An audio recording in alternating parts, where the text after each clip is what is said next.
Buenas tardes. Muchas gracias por seguir acompañándonos en esta sexta jornada, distintas miradas sobre las ciudades históricas, en la 31ª emisión de la Feria Internacional del Libro de Antropología e Historia.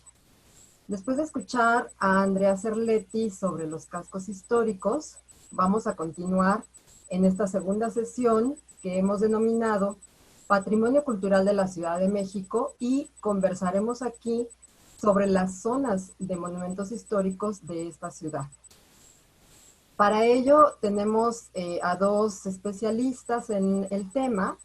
Primero vamos a empezar con la doctora en Diseño y Estudios Urbanos, Ruth García Fernández, actual subdirectora de Catálogo y Zonas de la Coordinación Nacional de Monumentos Históricos. Y después vamos a continuar con la arqueóloga y maestra en Historia del Arte, Araceli Peralta Flores, quien es investigadora de esta misma coordinación. Ruth, muy buenas tardes. Pues quisiéramos pedirte que nos comentes qué es esto de las zonas de monumentos históricos, cómo se delimitan, pero sobre todo una gran pregunta que nos hacemos: ¿cómo es que hay 6 zonas en la Ciudad de México? Adelante, por favor. Muy bien, pues muy buenas tardes también. Muchas gracias. Quiero agradecer antes que nada la invitación a este conversatorio. Me da mucho gusto compartir este espacio contigo, Julieta, y con Araceli. Es un motivo de gozo, por supuesto, coincidir con ustedes dos en esta sexta jornada de distintas miradas sobre las ciudades históricas en el marco de la 31ª edición de la Feria Internacional del Libro de Antropología e Historia, que pues en esta ocasión nos tocó estrenar en la modalidad virtual. Y pues como bien indicas, será un gusto pues hablar un poco sobre las zonas de monumentos históricos y las zonas de monumentos históricos aquí en la Ciudad de México, ¿no? Pues en principio me gustaría referir que esta figura de zona de monumentos históricos está contemplada en la Ley Federal sobre Monumentos y Zonas Arqueológicos, Artísticos e Históricos, la cual señala que una zona de monumentos históricos es un área que incluye varios monumentos históricos, valga la redundancia, relacionados con un suceso nacional o bien vinculada a hechos pretéritos de relevancia para el país.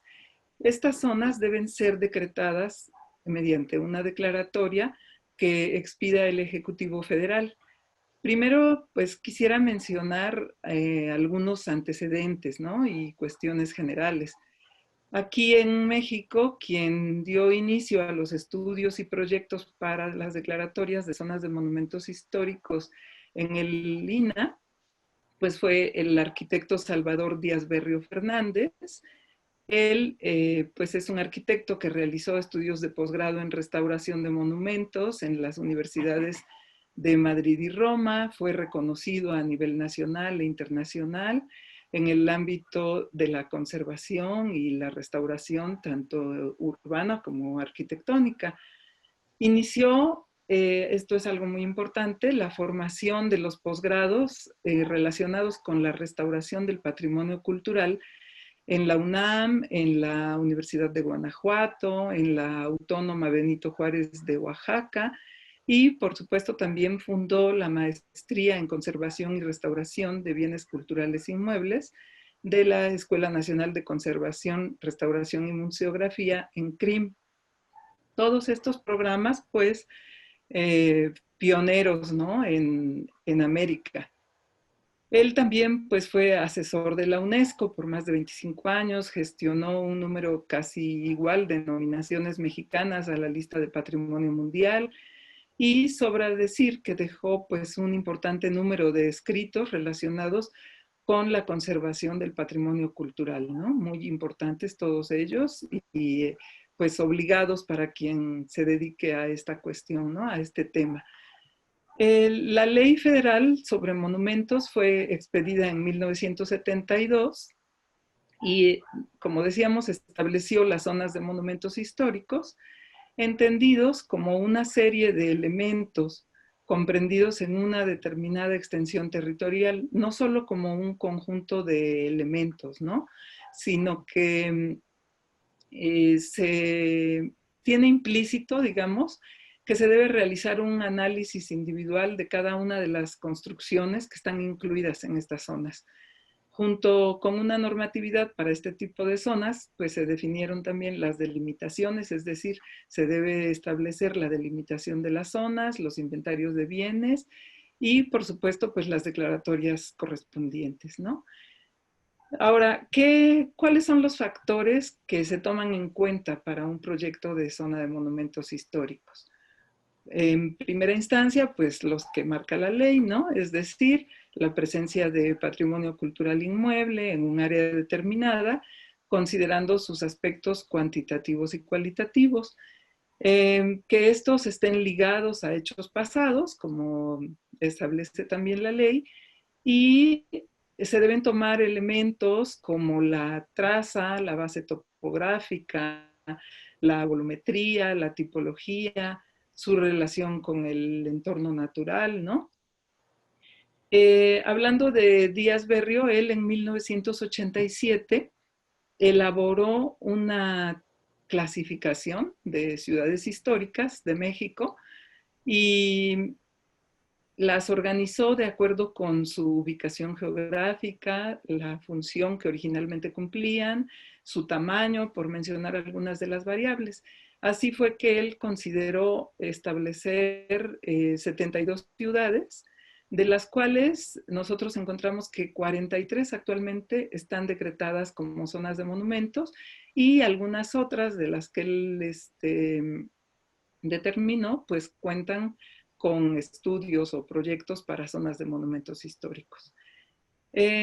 Quisiera mencionar también como un dato importante que pues la primera zona de monumentos históricos que se declaró fue la de San Cristóbal de las Casas en 1974, apenas 2 años después de la expedición de la ley.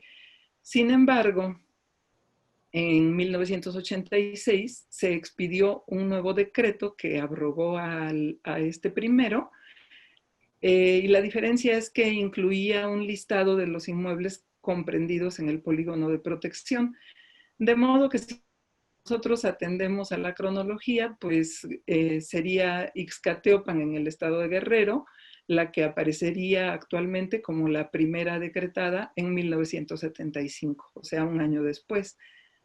Al día de hoy se han expedido 60 decretos de zonas de monumentos históricos, 9 de ellas están inscritos en la lista de Patrimonio Mundial de la UNESCO y encontramos que 6 de estas 60, es decir, un 10% exactamente, se localizan en la actual Ciudad de México, ¿no? La primera que se declaró pues, fue el Centro Histórico en 1980 y en 1986 se declaran otras 4, que son las de Xochimilco, Tláhuac y Milpa Alta, Tlalpan, Azcapotzalco, Villa Álvaro Obregón. Por último, en 1990, 4 años después, pues se declara la de Coyoacán. Estas zonas pues tienen varias cosas en común, ¿no? Como sabemos, la actual Ciudad de México es lo que se dice una ciudad de ciudades, ¿no?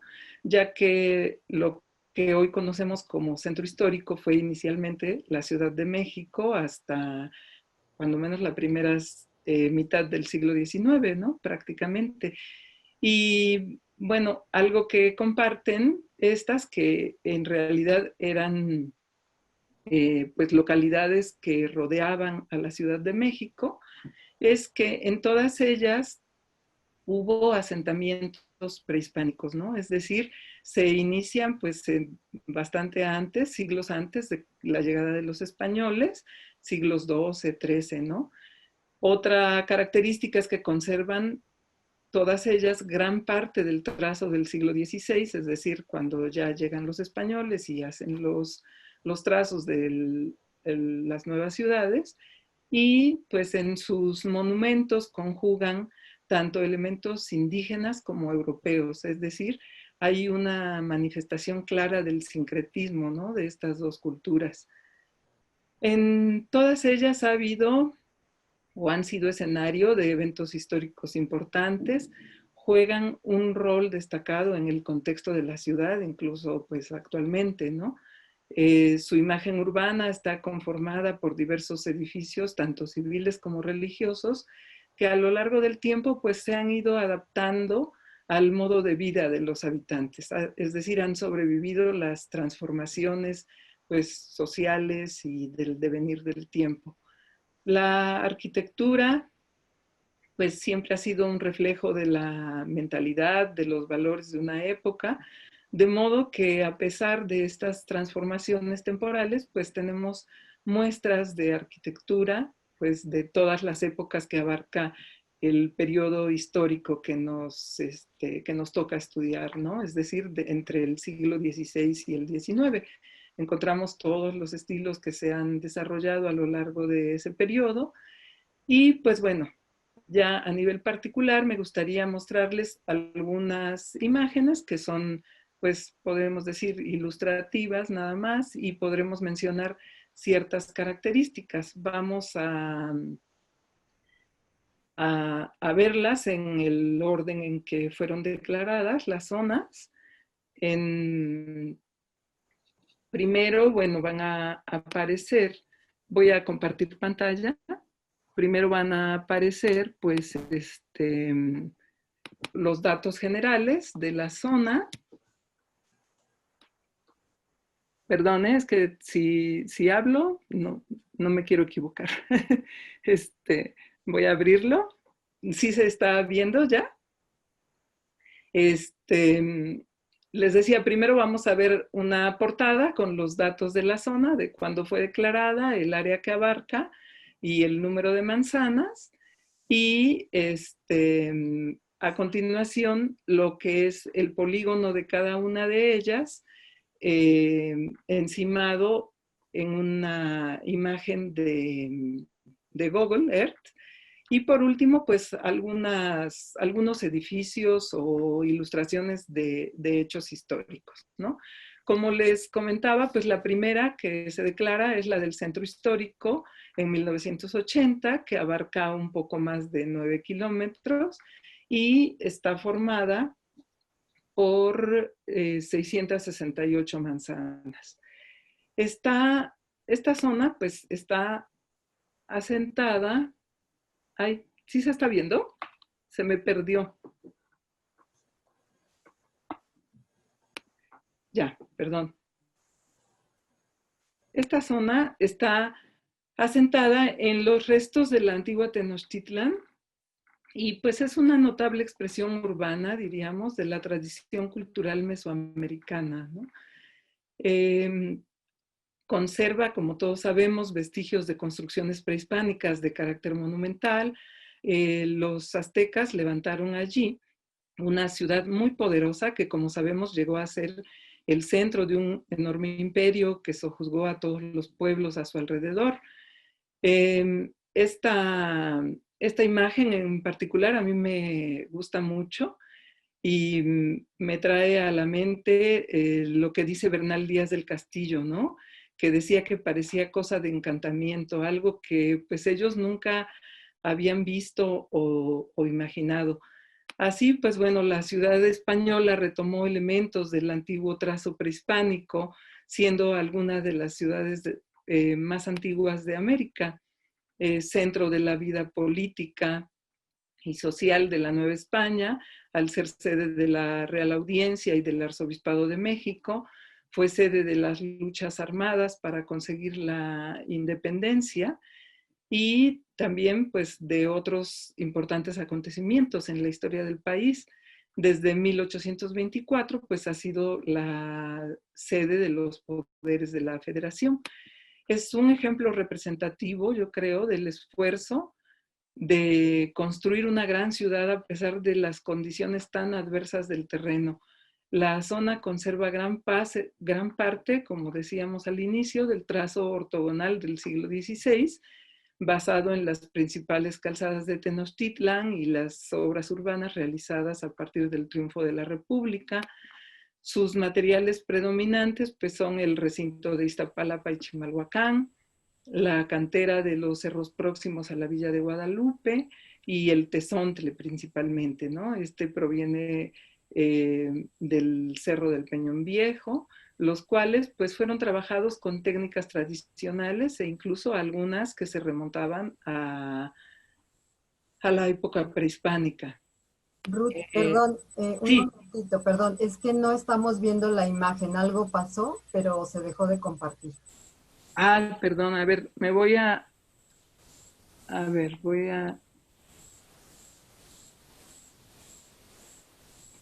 perdón, a ver, compartir la pantalla.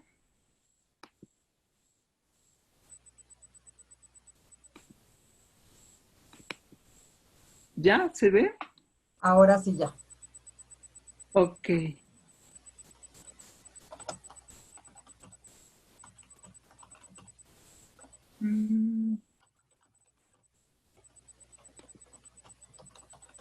A ver, voy a adelantarle rápidamente Sí. porque no supe ponerle. Ay, ya me pasé. No te- Ahora, aquí está. Sí, bueno, la segunda zona les comentaba que sí se ve bien ya, perdón. Ok. Que se declaró, pues fue la de Xochimilco, Tláhuac y Milpalta, de este paquete de 4, digamos, que se declararon en 1986, ya en el mes de diciembre. Es la más grande, tiene 89.6 kilómetros cuadrados y 698 manzanas, dado que abarca pues tanto las actuales alcaldías de Xochimilco, Tláhuac y Milpa Alta. Tiene bueno, también fue, como les mencionaba, asiento de grupos de migración nahuatlaca que se establecieron desde los siglos XIII y XIV. El área estuvo sujeta a una planeación urbana, obviamente, ¿no? Desarrolló en las inmediaciones de los lagos existentes concentraciones urbanas que se relacionaron tanto estructural como funcionalmente entre sí, y pues fue manifestación de grandes avances técnicos como las chinampas, que también representan beneficios económicos y sociales. Desde allí se realizó el control hidrológico de la cuenca del Valle de México. Bueno, no voy a decir muchas más cosas porque esto lo veremos más detallado con Araceli. Y pues bueno, también en el área se fundaron importantes conventos y templos, entre muchos otros tipos de construcciones, entre los que destaca, por ejemplo, el de San Bernardino de Siena, que es la actual catedral, ¿no? Recientemente de, pues nombrada, no sé cómo se le llame, como catedral, eh, sede de la diócesis. Y la siguiente zona pues fue la de Tlalpan, declarada el 5 de diciembre de 1986, con 1.6 kilómetros cuadrados, contiene 57 inmuebles de carácter histórico que se conservan todavía. Tlalpan quiere decir lugar de tierra firme, ¿no? Fue también igualmente asentamiento de grupos indígenas. Al llegar los españoles, se bautizó como San Agustín de las Cuevas. Este apellido pues le viene de las formaciones derivadas de la lava volcánica, del resultado de la erupción del Chitle. Por ejemplo, en esta zona pues estuvo preso Morelos, ¿no? Que fue, fue ay, ¿cómo se dice? Prendido, pues, en Puebla, ¿no? Y antes de ser fusilado, pues en Tlalpan se llevaban, cuando era la fiesta de San Agustín, eran célebres las fiestas que se llevaban a cabo allí, duraban 3 días, ¿no? Con ferias, palenques, juegos de azar, en fin, se dice que allí se creaban y se perdían grandes fortunas, ¿no? Era algo que atraía pues a gente de todas las demás poblaciones. Después de la independencia recibe el título de ciudad, se levanta ahí la Casa de Moneda, que funcionó entre 1828 y 1830, cuando Tlalpan fue declarada la capital del Estado de México. Entre algunas construcciones relevantes, pues están también el Templo de San Agustín, el Mercado de la Paz, que fue inaugurado por Porfirio Díaz en 1900 y la ex hacienda de San Agustín de las Cuevas, de Tlalpan. Alguna de otras construcciones importantes, pues es la Casa Chata, que data del siglo XVIII, tiene declaratoria de monumento histórico y bueno, fue utilizada como cuartel por las tropas de Estados Unidos cuando la intervención también fue ocupada también por las tropas zapatistas ya en la Revolución. Durante los años 50 del siglo pasado, pues fue el Museo de la Charrería y actualmente es sede del CIESAS, ¿no?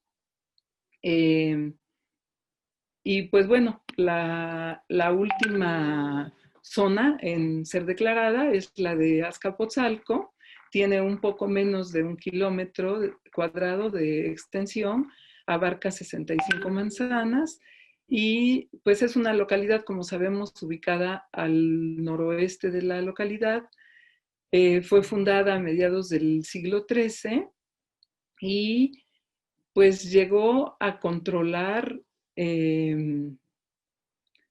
gran parte del territorio que la circundaba en la época prehispánica. Prácticamente pues todas las poblaciones que habitaban las riberas de los lagos. El señorío de Azcapotzalco alcanzó tal supremacía a nivel económico, político y militar que dominó pues los valles de México, Toluca, el Mezquital, o sea, se extendió, ¿no? Incluso hasta los valles de Puebla y Tlaxcala. Sin embargo, pues llega a su fin con la muerte de Tezosomo, debido a que a raíz de una disputa por la sucesión, fue una disputa familiar, se desata una guerra civil, en fin, de modo que pues eso los llevó a la ruina porque se unieron en lo que se llama como la Triple Alianza, pues los aztecas, los texcocanos y los que habitaban en Tacuba, ¿no?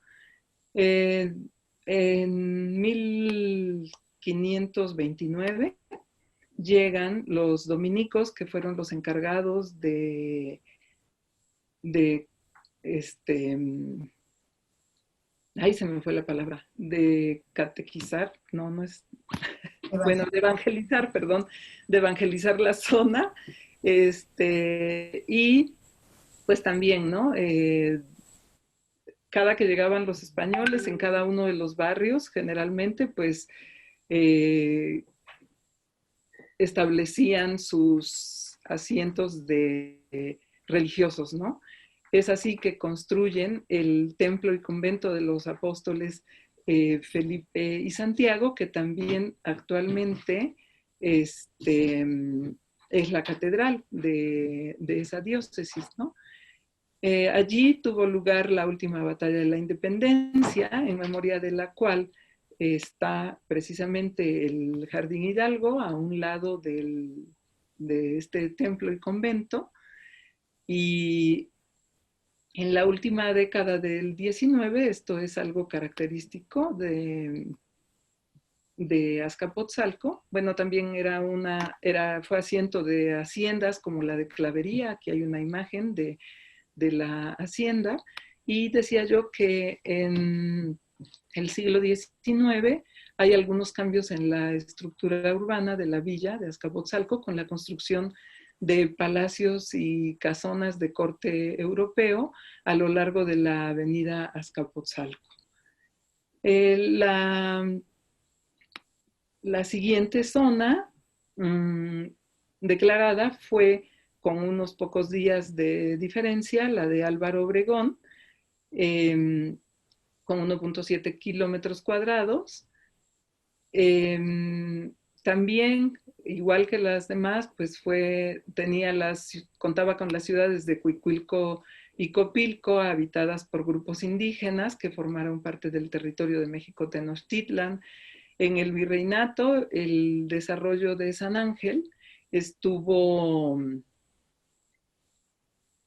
vinculado a la construcción, pues, de fundaciones religiosas como el convento, iglesia y colegio del Carmen, que pues tiene una gran presencia en la ciudad, el convento carmelita de San Jacinto, y factorías como el molino de Miraflores, y bueno, la presencia de los ríos Magdalena y Guadalupe incentivaron el establecimiento de muchas haciendas en sus alrededores. Fue también un lugar de veraneo y de descanso de clases privilegiadas. Hay muchísimas casonas que se conservan todavía, y en el Porfiriato se establecieron sobre todo industrias textiles. Bueno, la de Loreto es la excepción, que pues bueno, como sabemos, se dedicó a la producción de papel. Aquí tenemos la hacienda de Goicoechea, que también fue una de las más importantes. Es actualmente el restaurante San Angelín, me parece. Y pues bueno, la última zona que se declaró, tengo ahí mal, perdón, hay un error, es en 1990. Fue la de Coyoacán. La voy a pasar rápido para que no se note. Allí vemos la poligonal. Tiene un poco más de 1,5 kilómetros de extensión, y fue proyectada en la primera mitad del siglo XVI, conservando elementos del antiguo trazo prehispánico. Durante la dominación española fue capital de Nueva España. También fue sede del primer ayuntamiento de la Ciudad de México hasta 1524, en lo que se ordenaba un poco toda la parte de la central, ¿no? De lo que era la Ciudad de México. Y Cortés, pues con todas las características que tenía de bellezas naturales y demás, pues hizo que formara parte de su marquesado. En 1847 fue escenario, perdón, de la lucha contra la invasión norteamericana, entre lo que destaca, pues obviamente la batalla del 20 de agosto en Churubusco. Es una zona que ha sido habitada por un gran número, bueno, ha sido elegida como zona de residencia de un gran número de intelectuales y artistas, en fin, Francisco Sosa, Manuel Toussaint, Diego Rivera, ¿no? Frida Kahlo, Miguel Ángel de Quevedo, Rufino Tamayo, en fin, muchos más, ¿no? En octubre de 1934 es declarada zona típica y pintoresca del Distrito Federal por su importancia histórica y tradicional. Otros edificios destacados son también, obviamente, pues el templo de San Juan Bautista, Santa Catarina, La Conchita, en fin, hay muchísimos, ¿no? Voy a dejar de compartir, pero déjenme. Gracias, Ruth. Sí, y pues bueno, nada más quisiera terminar diciendo que pues es un panorama muy breve y somero de las zonas que están declaradas en lo que hoy conocemos como la Ciudad de México, y bueno, que su importancia es patente también porque la gran mayoría de ellas pues son igual lugares turísticos muy conocidos, es decir, trascienden el ámbito local, ¿no? Por su importancia. Así Eh, es. Sí, Ruth, muchísimas gracias. Creo que sí, es un gran esfuerzo que pues hacer en tan corto tiempo un recuento de todas estas zonas de monumentos históricos. Y vamos a abundar ahora en la zona de monumentos históricos que se denominó así como Xochimilco, Tláhuac y Milpalta, con Araceli Peralta. Araceli, por favor, si quieres empezar. Muy buenas tardes. Muchas gracias ante todo por la invitación para participar en este conversatorio. Y yo les voy a hablar sobre el polígono de la zona de monumentos históricos de Xochimilco, Tláhuac y Milpalta. En el año de 1984, la entonces Dirección de Monumentos del INAH, a cargo de la doctora Sonia Lombardo de Ruiz, comisionó a un equipo de especialistas para hacer la delimitación del polígono de la zona de monumentos históricos de Xochimilco, Tláhuac y Milpalta. El polígono fue pieza fundamental en el expediente que iría a París para su reconocimiento como patrimonio mundial. La delimitación de la zona de monumentos históricos quedó a cargo de la Subdirección de Zonas de Monumentos Históricos a través de su titular, el arquitecto Miguel Ángel Gálvez, quien conformó un sólido equipo integrado por varios arquitectos. Para el arquitecto Luis Adolfo Gálvez, el polígono de la zona de monumentos históricos de Xochimilco, Tláhuac y Milpalta fue un parteaguas en la historia de las zonas de monumentos históricos porque el concepto de monumento histórico se amplió. Bajo este nuevo criterio, el polígono incluyó por primera vez 4 tipos de patrimonio. El primero es el urbano, que considera las trazas de los pueblos y la planificación regional.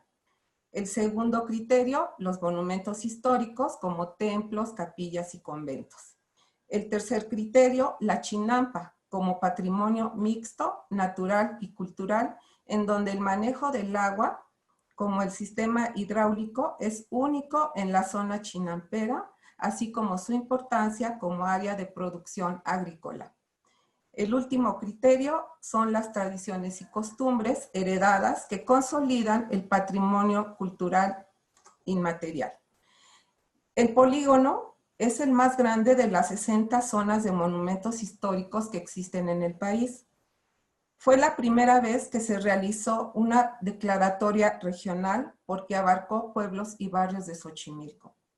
El 11 de diciembre de 1987, la UNESCO declara a Xochimilco Patrimonio Cultural de la Humanidad al reconocer el sistema hidrológico de la zona chinampera como especial y único en el mundo. Ahora vamos a ver las imágenes que nos muestra. ¿Se puede ver? Aquí tenemos el polígono de Xochimilco, Tláhuac y Milpalta, que como señalé, estuvo a cargo de la entonces Dirección de Monumentos Históricos. Y en este polígono podemos observar que la mayor parte corresponde a la hoy Alcaldía de Xochimilco. A la derecha tenemos la zona chinampera de Tláhuac, que incluso llega hasta esta parte, y de Milpalta únicamente está el pueblo de San Antonio Tecómitl, que si bien no tiene chinampas, fue incluido por la importancia que tienen sus terrazas agrícolas. Cuando se hace el proyecto Xochimilco UNESCO en los años del 2004-2005, se trabajó mucho con el doctor Ciro Caraballo. Este polígono incluso se georreferenció, porque no estaba georreferenciado en 1986. Entonces, también se aprovechó porque se hizo mucho trabajo en campo y en los recorridos, pues, se pudo advertir que incluso algunas calles no correspondían a las que están mencionadas en el diario oficial, y de ahí, o algunas habían ya desaparecido, por eso se decidió georreferenciarlo. Pero además se anexaron 3 áreas más al polígono, que son la Laguna del Toro, que está hacia la parte izquierda, que es una zona de chinampas que estaba fuera del polígono, el sitio arqueológico de Cuailama, el cual es muy importante como centro ceremonial Xochimilca y posible lugar donde llegaron los primeros xochimilcas para posteriormente irse al centro de Xochimilco. Y la tercera área que se incluyó fue el humedal de Tláhuac, porque estaba también fuera del polígono y así ya quedó, digamos, protegidas estas áreas, sobre todo por su importancia patrimonial.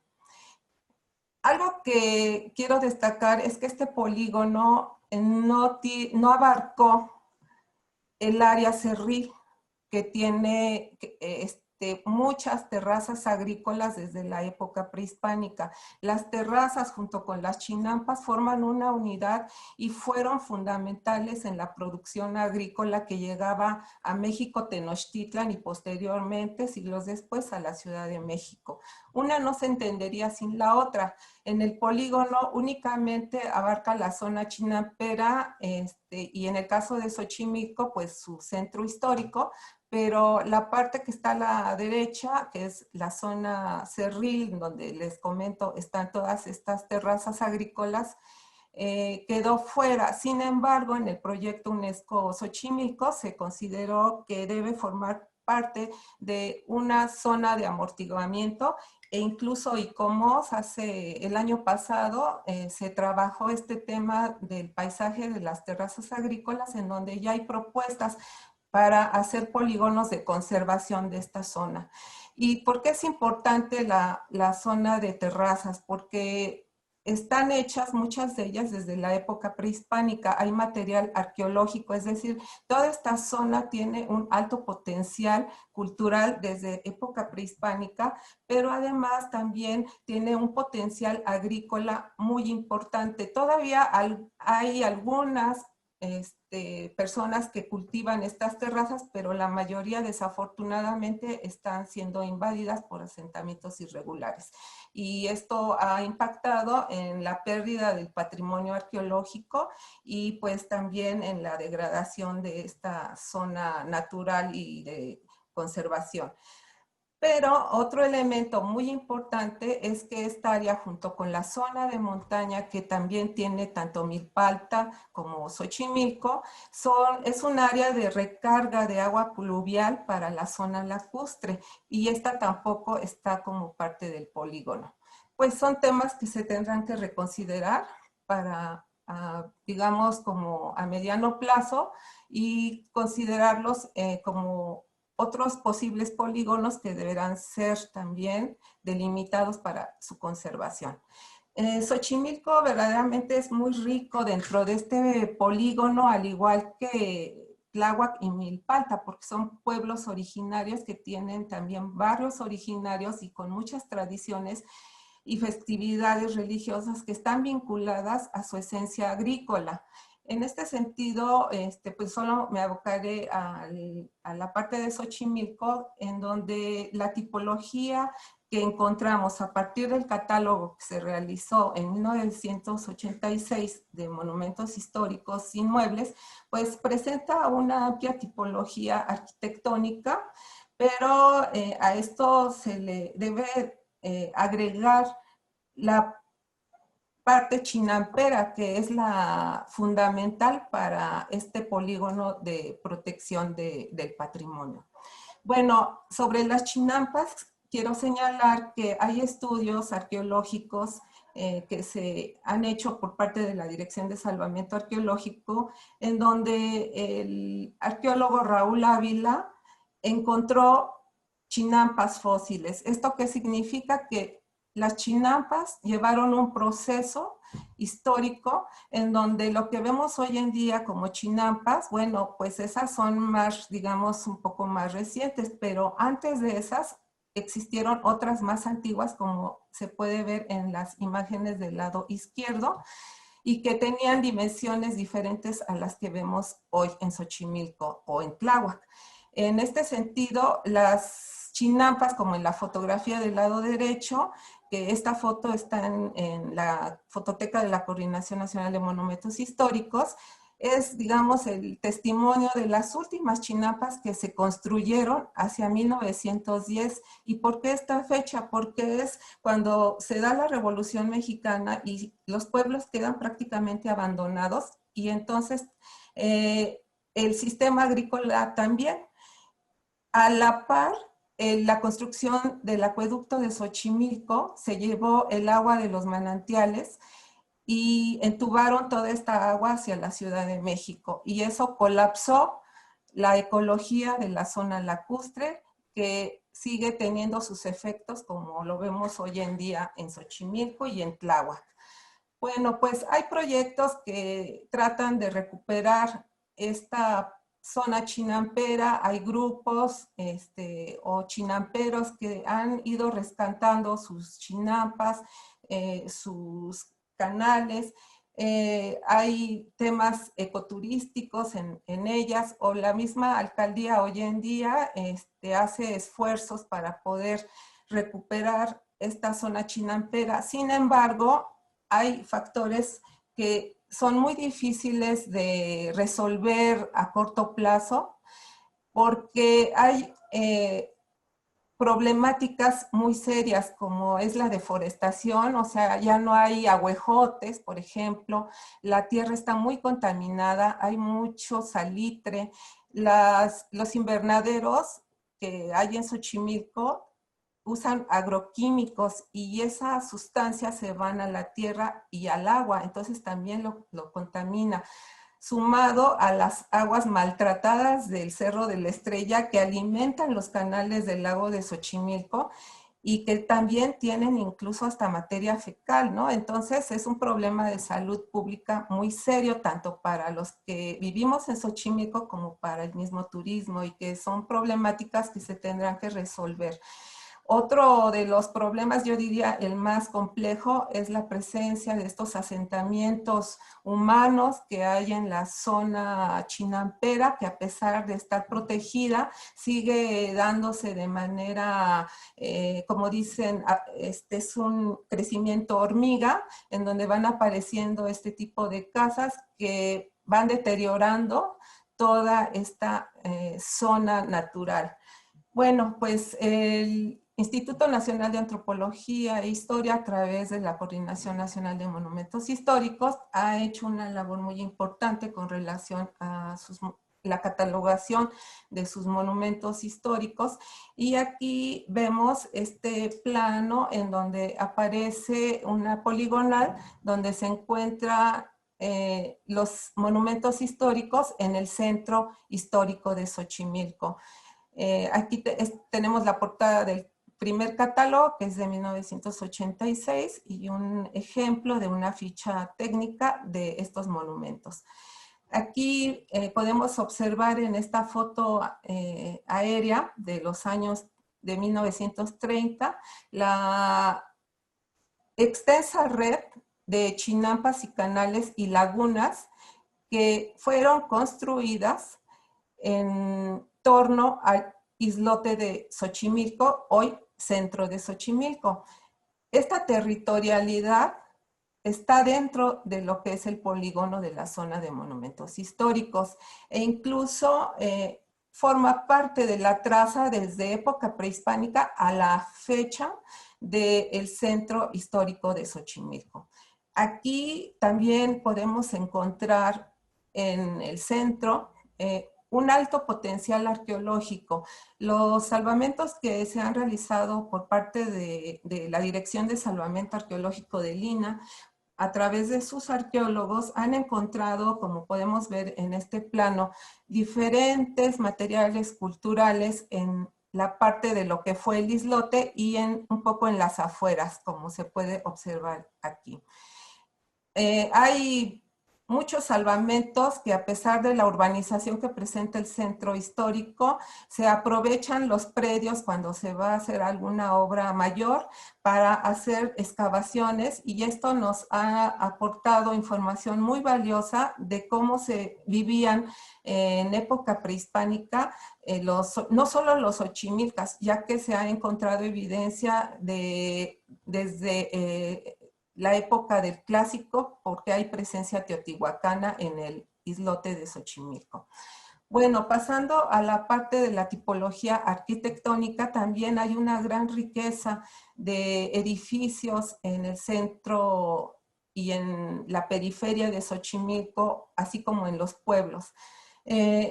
Tanto de Xochimilco, Tláhuac y Milpalta, pero en Xochimilco tenemos las casas de bombas del acueducto de Xochimilco, que, como les decía, se llevó el agua a la Ciudad de México, y estos son los ejemplos de las casas de bombas, y que tienen también ahora problemas estructurales por el hundimiento diferencial del suelo y por la afectación de los sismos. En cuanto a otros ejemplos de arquitectura, está la de la producción con la Hacienda de la Noria, que es la única hacienda que tenemos hoy en día en Xochimilco y que hoy es el Museo Dolores Olmedo. La parte de la arquitectura religiosa, que son los templos y capillas, podría decirse que es el corazón de la religiosidad popular de los pueblos originarios de Xochimilco, de Tláhuac y Milpalta. Ahí, a partir de estos espacios religiosos, las comunidades le dan vida al patrimonio, porque es el lugar donde se identifican, donde se da una cohesión social muy importante, pero también es a partir de este tipo de festividades religiosas, podría decirse que el territorio se recupera culturalmente a través de las procesiones.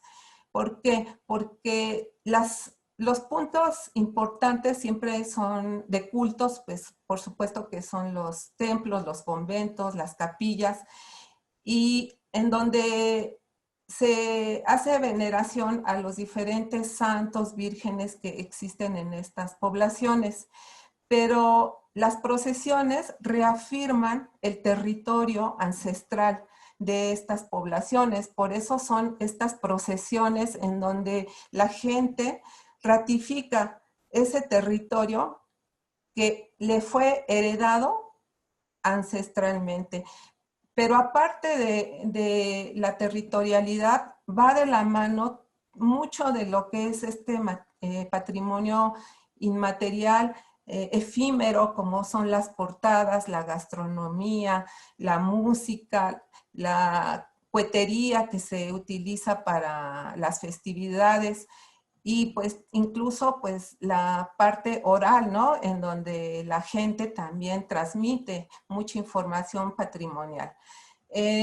Los pobladores hacen una gran diversidad de manifestaciones de fe que se puede palpar a través de estas fiestas religiosas en todos los pueblos y barrios originarios de esta zona, que es considerada un polígono, pero que trasciende más allá de ser una envolvente que le da legalidad y protección a un territorio.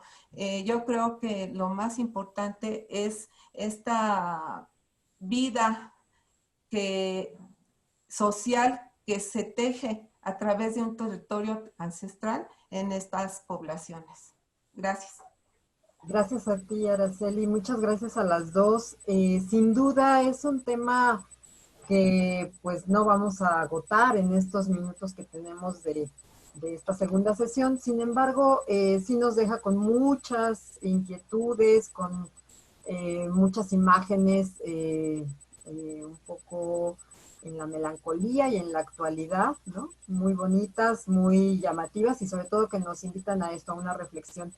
Me gustaría así muy brevemente, porque nos quedan tan solo unos minutos, preguntarles a ambas sin duda, muchas de las personas que viven en las zonas de monumentos históricos, pues no tienen una claridad, quiero pensar, ¿no?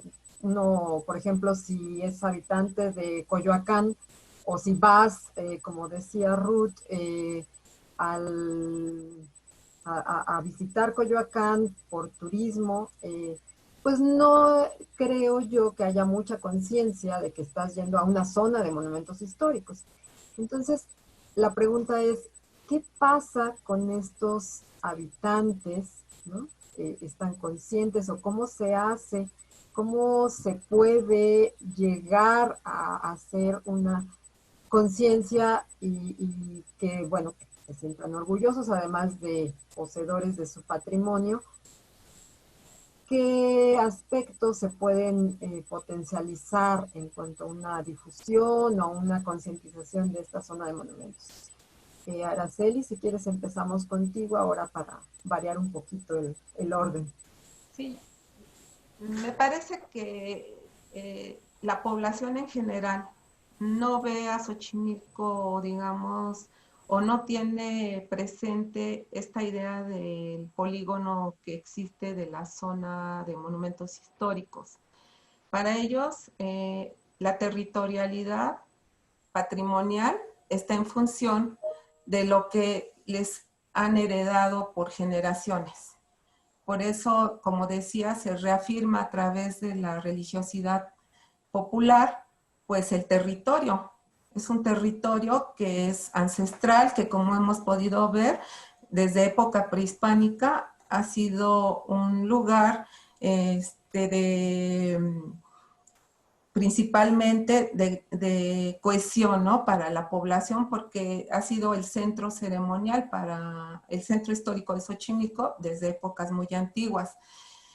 En este sentido, creo que la gente de Xochimilco más bien reproduce lo que les fue legado y todo esto va de la mano con un territorio agrícola, un territorio en donde la religión está empapada de esa esencia agrícola, en donde mucha gente quizás no lo entiende porque piensan que los xochimilcas tiran el dinero en sus fiestas, pero no es así. Lo que pasa es que tiene un sentido lógico. Estas fiestas son rituales también muy antiguos de petición de lluvia para fertilizar la tierra y que no falte el alimento para los xochimilcas. Y esto se reproduce actualmente en las festividades, claro, sincretizadas, ¿no? Ahora, el punto es que hay una parte, esto sucede con los originarios, pero ¿qué pasa con la gente avecindada? Para la población avecindada hay quienes lo entienden y se integran a estas actividades y a esta territorialidad, pero hay quienes no lo entienden así y eso de alguna manera ¿a qué nos lleva? Bueno, pues en el caso cuando se hizo un sondeo por parte de UNESCO en las escuelas de Xochimilco, pues resulta que muchos niños no conocían una chinampa teniéndolas a unos cuantos metros, ¿no? Entonces, creo que lo que se está tratando también de hacer es fomentar más esta educación patrimonial desde edades muy pequeñas, sobre todo en las zonas escolares de Xochimilco, para que los niños pues sepan qué es un ajolote, qué es una chinampa, qué es un ahuejote, y que no solo lo vean en aulas, sino que también pudieran verlo de manera física, ¿no? Sería pues mucho más agradable para ellos y se les quedaría mejor esa idea. Sí, totalmente de acuerdo. De hecho, ahorita ya nos estás dejando una tarea importante de correr rápidamente a ver qué es un ajolote, un agüejote, una chinampa, porque has tocado un punto clave. Si los propios habitantes desde pequeñitos no lo tienen claro, pues va a ser muy difícil que ellos mismos puedan defender este patrimonio, cuidarlo, no solo defenderlo, sino cuidarlo y hacer uso de él para su propio beneficio, ¿no? Ruth, ¿tú qué opinas respecto a esta cuestión? Nos mostrabas a una vista muy veloz, pues las 6 zonas, y seguramente muchos nos estamos quedando con la pregunta de cómo es que Azcapotzalco, cómo es que, ¿no? Algunas de estas zonas, ¿qué relación se tiene con los habitantes de cada zona para hacer, pues digamos, una difusión de ellos? Bien, pues yo creo que eso en gran medida es así como el gran reto, ¿no?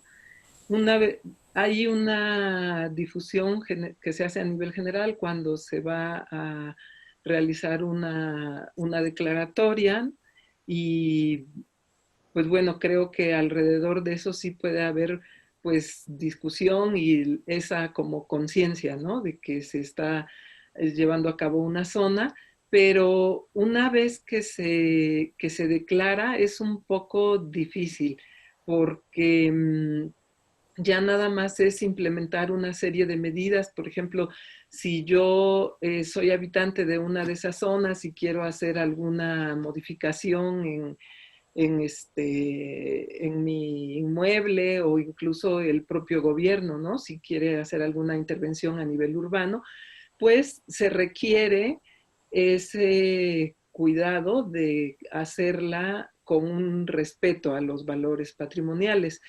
Sin embargo, el que se cree una conciencia a nivel de la población general de que un determinado territorio es una zona de monumentos históricos, sí es pues algo complicado, ¿no? Es difícil.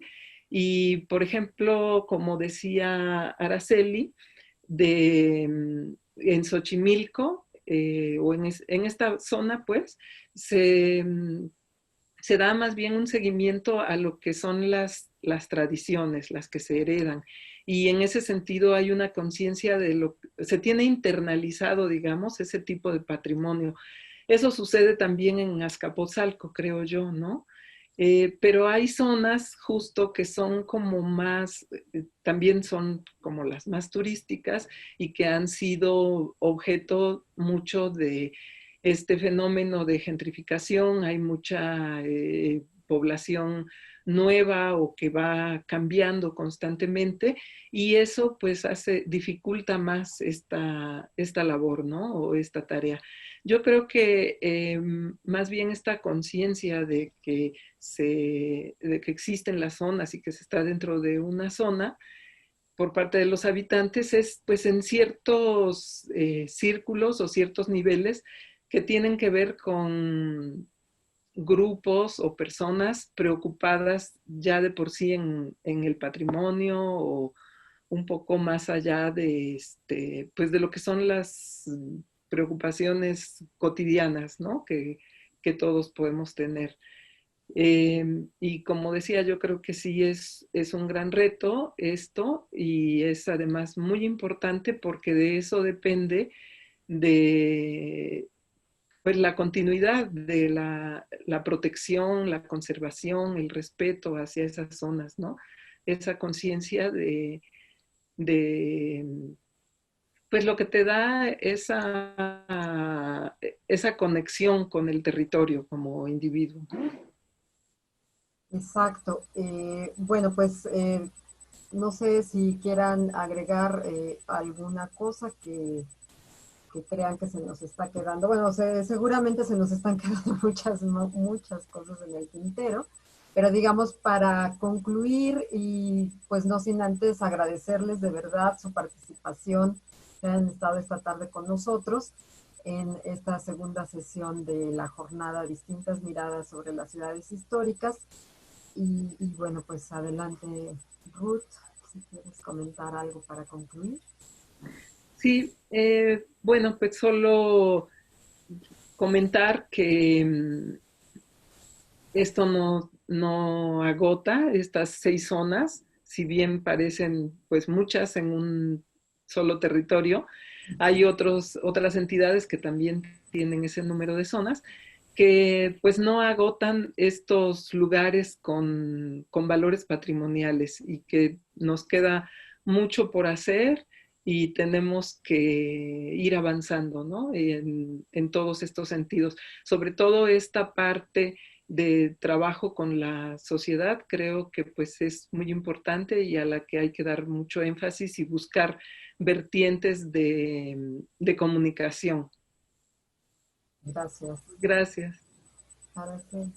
Sí, coincido con Ruth con respecto a esta labor que se tiene que hacer con las comunidades, porque ellas son demandantes en el sentido de que muchas veces su patrimonio pues requiere ser atendido por el INAH y en muchas ocasiones también por desconocimiento pues no saben a dónde dirigirse. Y ya hacen pues cosas que no deben, ¿no? Por ejemplo, en sus templos o en sus capillas. Entonces, creo que también la labor que tenemos pendiente es difundir las funciones que tiene en este caso la Coordinación Nacional de Monumentos Históricos hacia estas comunidades que tienen el patrimonio pues en sus pueblos y barrios y de alguna manera difundir más estos valores patrimoniales que si bien ellos los conocen, pero sí reforzar el valor a través de los estudios que se han hecho por los especialistas de estos valores patrimoniales, ¿no? Entonces creo que esa labor pues también se tendrá que hacer poco a poco. Yo sé que es complicado, pero sí es muy importante realizarla para de alguna manera tener más protegido y conservado el patrimonio de todas estas zonas de monumentos históricos. Pues de verdad les agradezco muchísimo a las dos en nombre de la coordinación del instituto. Sé que ustedes laboran en la coordinación, pero de todos modos es nuestro agradecimiento por la participación que han tenido esta tarde y las invito a ustedes y a las personas que nos están viendo a quedarse a la tercera sesión, que son un conversatorio titulado Testimonios sobre Carlos Monsiváis y su andar por la Ciudad de México. Muchas gracias. Buenas tardes. Muchas gracias. Muchas gracias. Instituto Nacional de Antropología e Historia. Secretaría de Cultura. Gobierno de México.